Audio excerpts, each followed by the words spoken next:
ఏవండోయ్, మే నెల వెళ్ళిపోయిందండి. మే నెలతో పాటు వేసవికాలం సెలవులు కూడా అటే వెళ్ళిపోయాయి. బడి తెరిచే వేళ అయింది. సెలవుల్లో లేడి పిల్లల్లాగా చెంగు చెంగుమని ఎగిరిన పిల్లలందరూ బడి తెరుస్తున్నారు అనగానే పిల్లి పిల్లల్లాగా మూతి ముడుచుకుని కూర్చుంటారండి. అలా జరగకుండా పిల్లలు ఎంతో ఉత్సాహంగా పాఠశాలకి వచ్చేలా చేసే బాధ్యత ఉపాధ్యాయులదేనండి. మరి పిల్లలు పాఠశాలకు రాగానే చదువు చదువు అంటూ సొదపెట్టకుండా కనీసం ఒక 10-15 రోజుల పాటు సామాజిక స్పృహ కలిగించే విషయాల పట్ల వాళ్ళకి అవగాహన కలిగించాలండి. ఉదాహరణకి పిల్లలు ఏ ఏ ఊర్లు వెళ్ళారు, ఎక్కడెక్కడికి తిరిగారు, మరి వాళ్ళకి ఏ మొక్కలంటే ఇష్టం, వాళ్ళ ఇంట్లో ఏ మొక్కలు ఉన్నాయి అంటూ మొక్కల గురించినటువంటి విషయాల గురించి మాట్లాడాలండి. అంతేకాకుండా ఇలాంటి తిమ్మక్కకు సంబంధించినటువంటి కథలను కూడా పిల్లలకు చెప్పాలన్నమాట. ఈ ఫోటోలో కనిపిస్తున్న ఈవిడ పేరు సాలుమరద తిమ్మక్క అండి. ఈవిడ కర్ణాటక రాష్ట్రానికి చెందినటువంటి పర్యావరణవేత్త అన్నమాట.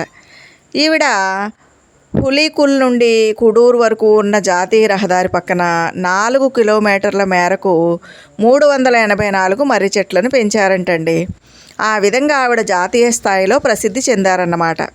సాలుమరద అంటే కన్నడ భాషలో వృక్షాల వరుస అని అర్థమండి. ఆ సాలుమరదని ఈవిడ ఇంటి పేరుగా చేసేసుకున్నారనమాట. మొత్తం మీద ఈవిడ 1,75,00,000 మొక్కల్ని నాటి పద్మశ్రీ అవార్డు పొందారండి. ఈవిడకు పెళ్ళయి 20 సంవత్సరాలు గడిచినా పిల్లలు పుట్టలేదంటండి. ఆ బాధలో ఉన్నప్పుడు ప్రజలకు సేవ చేస్తే, ముఖ్యంగా వృక్షాలకు సేవ చేస్తే భగవంతునికి సేవ చేసినట్లే అని భావించి ఈవిడ మొక్కలు నాటడం మొదలుపెట్టారండి. వాటిని సొంత బిడ్డల్లాగా ప్రేమించి జాగ్రత్తగా పెంచి కాపాడారన్నమాట. చెట్లే కదా నా పిల్లలు అని ఈవిడ చెబుతూ ఉంటారు. అయితే ఈవిడ భర్త కూడా తను చేస్తున్నటువంటి ఉద్యోగాన్ని మరీ వదిలేసి ఆమె నాటినటువంటి మొక్కలకి చక్కగా నీళ్లు పోసేవారంటండి. ఆ విధంగా ఇద్దరు కలిసి ప్రకృతికి ప్రణామం చేశారనమాట. 10 కాలాల పాటు గుర్తుండిపోయే విధంగా ఈ దంపతులు మొక్కలు నాటి అందరికీ ఆదర్శంగా నిలిచారండి. ఈవిడ చేసినటువంటి సేవకు గుర్తింపుగా పద్మశ్రీ అవార్డుని ఇచ్చారండి. ఇప్పటికీ కూడా దేశవ్యాప్తంగా అనేక ప్రాంతాలు తిరిగి అటవీ పెంపక కార్యక్రమాలకి ఈవిడ శ్రీకారం చుడుతున్నారండి. కాబట్టి ఇలాంటి వాళ్ళ గురించి పిల్లలకి తప్పనిసరిగా చెప్పాలండి. ఎందుకంటే పిల్లలు ఎంత పెద్ద చదువులు చదివినా, ఎంత ఉద్యోగం చేసినా, ఎంత డబ్బు సంపాదించినా వాళ్ళకి గనక స్వచ్ఛమైన గాలి, నీరు, ఆహారం లేనట్లయితే అనేక అనారోగ్యాల బారిన పడేటటువంటి అవకాశం ఉంటుంది. కాబట్టి మొక్కలు మనకి ఎంత అవసరం, వాటిని ఏ విధంగా మనం సంరక్షించుకోవాలి, ఏ విధంగా వాటిని మనం కాపాడుకోవాలి అనే విషయాల పట్ల, పర్యావరణాన్ని పరిరక్షించవలసిన బాధ్యత వాళ్ళ మీద ఎంతవరకు ఉంది అనే విషయాల పట్ల ఖచ్చితంగా ఉపాధ్యాయులు పిల్లలకి అవగాహన కలిగించాలండి. ఇంకా అమెరికాలోను లాస్ ఏంజల్స్లో, ఓక్లాండ్, కాలిఫోర్నియాలో స్థాపించిన పర్యావరణ సంస్థలకు వాళ్ళు తిమ్మక్క పేరు పెట్టుకోవడం కూడా విశేషమండి. కాబట్టి ఇలాంటి వాళ్ళ గురించి తప్పనిసరిగా పిల్లలకి అవగాహన కలిగించాలన్నమాట. మొక్కల వల్ల మనకు కలిగే ఉపయోగాలు ఏంటి వాళ్ళకి అవగాహన కలిగించాలండి. ఉదాహరణకి పిల్లల కళ్ళు బాగా అలసిపోతూ ఉంటాయి చదివి చదివి రాసి. కాబట్టి అలా అలసిపోయినప్పుడు పచ్చని మొక్కల్ని, చెట్లని చూసినట్లయితే వాళ్ళ కళ్ళు అలసడంతా పోయి చాలా ఆరోగ్యంగా కళ్ళు తయారవుతాయి అన్నమాట. ఇది సైంటిఫిక్గా నిరూపణ అయినటువంటి విషయం అండి. కాబట్టి ఇలాంటి విషయాల గురించి పిల్లలకి తప్పనిసరిగా చెప్పాలన్నమాట. ఇంకా పిల్లలకి కొన్ని బాధ్యతలు అప్పగించాలండి. మరి ఎవరిళ్లల్లో అయినా పూల మొక్కలు ఉన్నాయా, విత్తనాలు ఉన్నాయా, గింజలు ఉన్నాయా, ఏమున్నాయి అని అడిగి తెలుసుకుని వాటన్నిటినీ సేకరించి తీసుకురమ్మని చెప్పాలండి. మనకు త్వరలో వర్షాలు కురుస్తాయి కాబట్టి, మళ్ళీ మొక్కలు పెట్టే సీజన్ మొదలవుతుంది కాబట్టి పిల్లలకి ఇలాంటి చిన్న చిన్న పనుల్ని అప్పగించాలన్నమాట. ఎవరిళ్లల్లో ఏమేమి పూల మొక్కలు ఉన్నాయి, కూరగాయల మొక్కలు ఉన్నాయి, పండ్ల మొక్కలు ఉన్నాయి, వీటన్నిటి గురించి కూడా తెలుసుకుని వాళ్ళని వర్షాలు పడిన తర్వాత తప్పనిసరిగా మన బడి తోటలో వేయడానికి పూల మొక్కలు తీసుకురండి, విత్తనాలు తీసుకురండి అని వాళ్ళందరికీ ఒక పని అప్పగించాలండి. ఇంకా కొన్ని టీమ్స్ లాగా తయారు చేసి ఒక్కొక్క టీంకి ఒక్కొక్క రకమైన పని కూడా అప్పగించవచ్చు అన్నమాట. ఇంకా చెప్పాలంటే మరి ఇలాంటి పనుల్ని పిల్లలు చాలా ఇష్టంగా చేస్తారండి. కాబట్టి వాళ్ళ చేతితోటి మొక్కలు పెట్టించాలన్నమాట. అందుకని ప్రతి ఉపాధ్యాయుడు, ఉపాధ్యాయురాలు కూడా తప్పనిసరిగా పిల్లలకి మొక్కల పట్ల అవగాహన కలిగించడం మాత్రమే కాకుండా వాళ్ళ చేత్తోటే వాళ్ళు మొక్కలను తీసుకొచ్చి ఇచ్చేలాగా, విత్తనాలు తీసుకొచ్చి ఇచ్చేలాగా ఏర్పాట్లు చేసుకోవాలండి. ఈలోగా భూమిని ఏ విధంగా సిద్ధం చేసుకోవాలో కూడా పిల్లలకు అవగాహన కలిగించాలి. మరి ఒక నెల రోజుల పాటు, 2 నెలల పాటు అందరూ కూడా పాఠశాలకు దూరంగా ఉన్నారు కాబట్టి అనేక రకాలైనటువంటి పిచ్చి మొక్కలు, కలుపు మొక్కలు వచ్చేసి ఉంటాయండి. కాబట్టి పిల్లలతోటి వాటన్నిటిని తీయించేయాలన్నమాట. తీయించేసి ఏ మొక్కలో అక్కడ ఉన్నటువంటి మొక్కలను చూపిస్తూ, ఏ మొక్కల్లో ఏ ఔషధ గుణాలు ఉన్నాయి, ఏ పువ్వులు దేనికి ఉపయోగపడతాయి, ఏ కాయలు దేనికి ఉపయోగపడతాయి, ఏ ఆకులు వేర్లు దేనికి ఉపయోగపడతాయి అనే విషయాల పట్ల వాళ్ళకి అవగాహన కలిగించాలండి. అలా చేసినట్లయితే పిల్లలకి మొక్కలంటే ఇష్టం ఏర్పడుతుందన్నమాట. ఇంకా వాళ్ళకి పుట్టినరోజులు ఏమన్నా వస్తే తప్పనిసరిగా ఆ పుట్టినరోజు సందర్భంగా ఒక మొక్క తెచ్చి పాఠశాలకి తప్పనిసరిగా ఇవ్వాలని వాళ్ళకి తెలియజేయాలి. లేదంటే కొంత సొమ్ము విరాళంగా ఇవ్వాలని కూడా వాళ్ళకి నేర్పించాలండి. ఏదైనా కానీ పిల్లలకి పెద్దవాళ్ళు చెప్తేనే వాళ్ళకి తెలుస్తుందండి. కాబట్టి పెద్దవాళ్ళు తప్పనిసరిగా, ముఖ్యంగా టీచర్సు ఈ బాధ్యతని తీసుకోవాలండి. తీసుకుని హరితహారాన్ని విజయవంతం చేయాలన్నమాట. కేవలం పిల్లలు చదువు, మార్కులు, పరీక్షలు, ర్యాంకులు ఇది మాత్రమే కాకుండా సమాజం పట్ల మన బాధ్యత ఇది. మొక్కల్ని నాటడం, మొక్కల్ని సంరక్షించడం, చెట్లను నరకకుండా చూడడం అనే విషయాల పట్ల వాళ్ళకి అవగాహన కలిగించాలి. వాళ్ళ బాధ్యతను వాళ్ళకి గుర్తు చేయాలండి. ఉపాధ్యాయులుగా మన కర్తవ్యం అన్నమాట. కాబట్టి ప్రతి పాఠశాలలో ఉన్నటువంటి ఉపాధ్యాయులు అందరూ కూడా తప్పనిసరిగా బడి తోటని పెంచాలని నేను కోరుకుంటున్నాను. మరి కొన్ని పాఠశాలలు, ఉదాహరణకి సిటీల్లో ఉండేటటువంటి పాఠశాలలకి మొక్కలు పెట్టుకునేటటువంటి అవకాశం ఉండదండి. భూమి సరిపడా ఉండదన్నమాట. అలాంటి వాళ్ళు కూడా మొక్కలు నాటుకోవచ్చండి. ఇండోర్ ప్లాంట్స్ పెట్టుకోవచ్చు. కుండీలు పెట్టుకునే ప్లేస్ అయితే ఉంటుంది కదా. కాబట్టి చక్కగా కుండీలు తెచ్చుకుని, మట్టి నింపుకొని, కొంచెం ఎరువు కూడా కలుపుకొని, ఇండోర్ ప్లాంట్స్ తెచ్చుకుని పిల్లలతోటి వాటిని నాటించాలండి. అలా నాటించినప్పుడు వాళ్ళు చాలా హ్యాపీ ఫీల్ అవుతారనమాట. ఉదాహరణకి మనం ఒక గులాబీ మొక్క నాటించామనుకోండి, ఆ మొక్క చక్కగా పువ్వులు పూసిందనుకోండి, పిల్లలు ఇది నేను నాటిన మొక్క, చూడు ఎంత చక్కగా పువ్వులు పూస్తుందో అని వాళ్ళు చాలా సంతోషపడతారండి. అదేవిధంగా పాఠశాల అంటే కేవలం పూల మొక్కలు మాత్రమే కాకుండా పండ్ల మొక్కలు, ఇంకా ఔషధ మొక్కలు, ఇంకా కూరగాయ మొక్కలు, ఆకుకూరలు వీటన్నిటిని పండించాలండి. వాళ్ళ చేత్తోనే విత్తనాలు పెట్టించడం, వాళ్ళ చేత్తోనే విత్తనాలు తెప్పించాలి, వాళ్ళ చేత్తోనే విత్తనాలు పెట్టించాలి. ఏదో ఒక సమయంలో వాళ్ళ చేత్తో నీరు పోసేలాగా చేయాలండి. తర్వాత ఈ మొక్కలకు అవసరమైనటువంటి ఎరువులు తయారు చేయడం కూడా పిల్లలకి నేర్పించాలన్నమాట. ఎందుకంటే మనం ఇప్పుడు ఏది నేర్పించినా కానీ వాళ్ళు లైఫ్ లాంగ్ వాళ్ళు ఫాలో అవుతారండి. కాబట్టి ఈ పని మాది కాదు అని అనుకోకుండా ప్రతి ఉపాధ్యాయుడు కూడా ఇలాంటి పనుల పట్ల పిల్లలకి అవగాహన కలిగించాలన్నమాట. కాబట్టి వీటన్నిటినీ కూడా తప్పనిసరిగా నేర్పించాలండి. ఎందుకంటే పిల్లలకి మనం ఆస్తులు, అంతస్తులు కాదండి, మన ముందు తరాలకు ఇవ్వాల్సింది స్వచ్ఛమైన గాలి, నీరు, ఆహారం అన్నమాట. కరోనా లాంటి వ్యాధులు వచ్చిన తర్వాత అయినా ఇటు తల్లిదండ్రులు, అటు ఉపాధ్యాయులు అందరూ కూడా మేలుకోవాలండి. మేలుకుని పిల్లల్ని మొక్కలకి దగ్గర చేయాలన్నమాట. చిన్న పిల్లల దగ్గర నుంచే మొక్కలకి అలవాటు చేయాలి. అదేవిధంగా మా పాఠశాలలో ఆవు కూడా ఉందండి. 3 గోమాతలు ఉన్నాయి.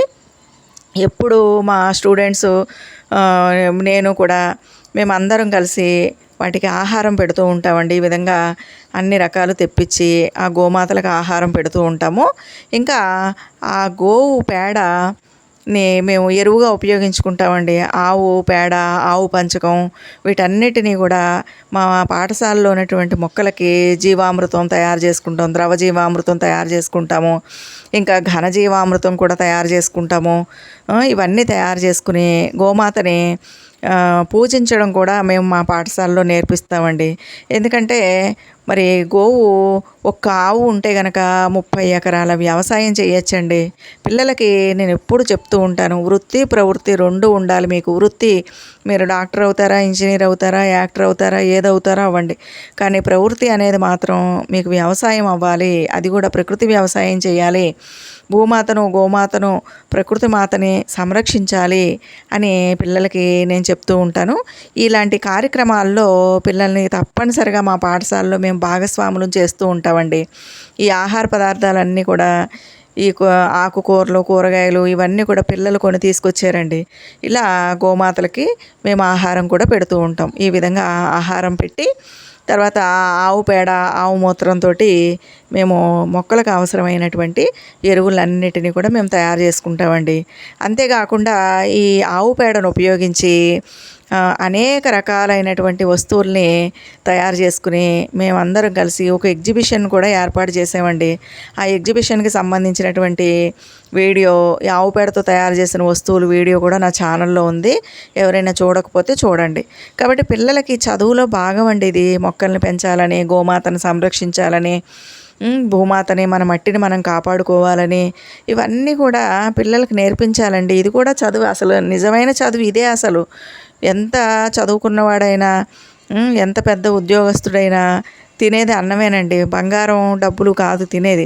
కాబట్టి పిల్లలకి చెప్పాలి. ఇలాంటి విషయాలు పిల్లలకు చెప్పి చదువుతో పాటు ఇలాంటి పర్యావరణ పరిరక్షణకు సంబంధించినటువంటి, సమాజ సేవకు సంబంధించినటువంటి పనులు కూడా వీళ్ళతో తప్పనిసరిగా చేయించాలండి.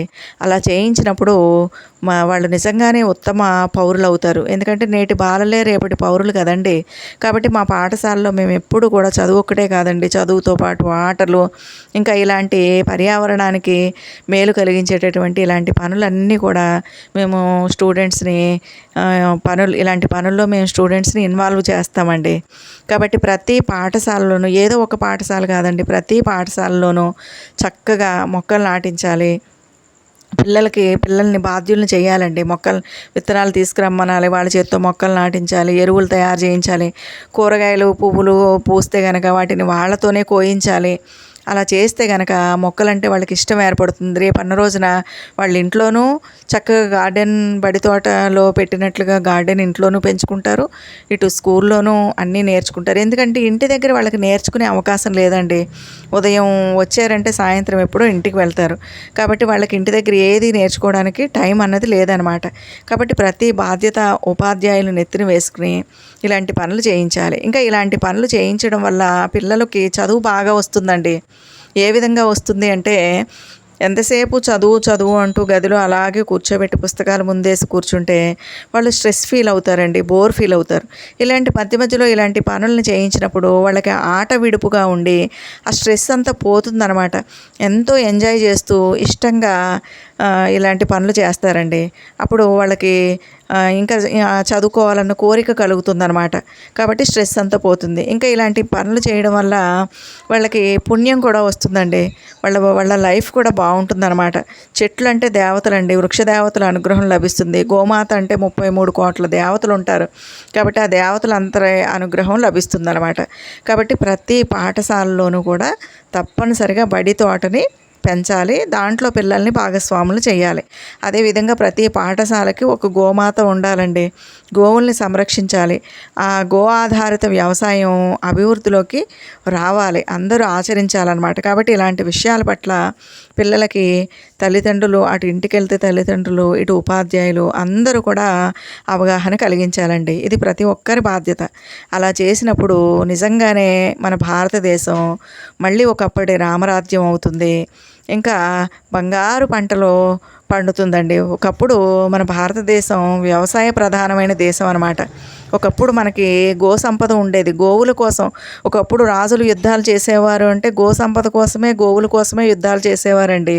గోవులను మాత్రమే వాళ్ళ సంపద కింద, ఆస్తుల కింద భావించేవారు అనమాట. కాబట్టి ప్రతి ఉపాధ్యాయుడు, ఉపాధ్యాయురాలు కూడా మొక్కలకి పిల్లల్ని దగ్గర చేయండి, గోమాతకి పిల్లల్ని దగ్గర చేయాలని నేను కోరుకుంటున్నానండి.